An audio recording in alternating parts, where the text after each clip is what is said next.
Saudara Gubernur DKI Jakarta Pramono Anung membagikan 3.400 tiket gratis ajang Formula E kepada pelajar berprestasi di Balai Kota Jakarta.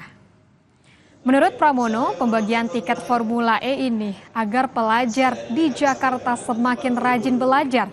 Pramono mendorong pelajar terus belajar agar mendapatkan kartu Jakarta Mahasiswa Unggul usai lulus di tingkat SMA atau SMK.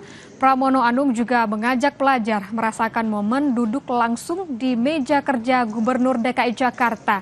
Ia berharap ini bisa jadi penyemangat para pelajar untuk mengejar mimpinya.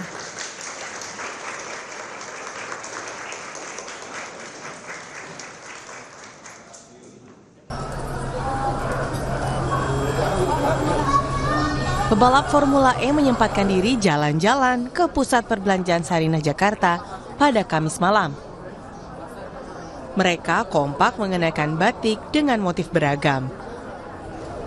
Tampak di antara pebalap Formula E, Wakil Gubernur Rano Karno dan mantan pebalap nasional Ananda Mikola. Kedatangan pebalap Formula E di Sarinah ini jadi momen untuk mengenal budaya Indonesia.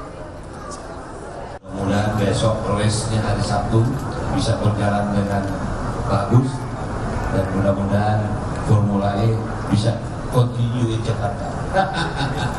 Jadi sekali lagi, all the 10 years. Jadi sekali lagi saya ucapkan selamat datang di Jakarta. Mudah-mudahan kunjungan ke Jakarta membuat Anda happy semua. Formula E Jakarta akan berlangsung akhir pekan ini di Jakarta International E-Prix Ancol, Jakarta Utara. Rangkaian balapan dimulai Jumat hingga Sabtu. Tiket Formula E dapat dibeli di laman resmi Jakarta E-Prix atau dibeli langsung di pusat perbelanjaan Sarinah. Renata Panggalo, Andika Ahadiat, Kompas TV, Jakarta. Saudara, di tengah derasnya arus teknologi dan kecerdasan buatan atau AI yang menggoyang banyak bentuk sastra konvensional, Angkatan Puisi Esai justru menunjukkan pertumbuhan signifikan dan menguat sebagai sebuah gerakan sastra lintas generasi dan zaman.